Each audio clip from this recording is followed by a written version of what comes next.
Анархист оруулж хамар хоолой аймгийн анх 2003 оноос хойш Орхон аймагт үйл ажиллагаа явуулаад одоо 23 дахь жилдээ тасралтгүй ажиллаж байгаа юм имлэг байна. За ерөөдөө хамар хоолой бүх төрлийн үзлэг, зөвлөгөө, за мэс засал, за дээрс нь сонсголын бичлэг хийх, сонсгол талын бүх асуудлуудыг шийдэх, сонсголын аппарат тохируулах гэх мэтчлэн үйлчлэгнүүд үзүүлдэг. За дэлхийн эрүүл мэндийн байгууллагаас энэ өдөр 3 сарын 3-ны өдөр сонсгол хамгаалах өдөр болгон зохион байгуулалт зарласан байдаг. За энэ жилийн үед болохоор хүүхдийн сонсгол хамгааллыг гэсэн хүрээнд ор тэмдэглэж өнгөрүүлж байгаатай илүү онцлог байна. Хамар хоолой эмнэлэг болгон энэ өдрийг тэмдэглэн зохион байгуулж өнгөрүүлдэг.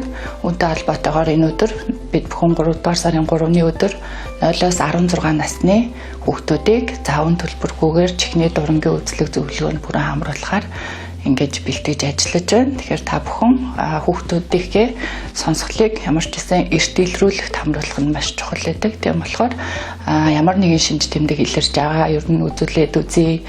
Хүүхдүүдийг ажиглахад арай юм сонсохгүй байгаа ч юм шиг олон дуудуулаад байгаа ч юм шиг санагддаг бол заавал ингээ сонсголын бичлэг хэлгэх юм уу, хамар хоолойгийн заавал эрт илрүүлэх маягаар үзүүлэхин зайлшгүй шаардлагатай. Тийм болохоор энэ өдөр манай аймагт хүрэлцээрээд энэ бүх асуудлуудыг үзүүлээд шийдэх боломжтой байгаа гэж уриалж байна.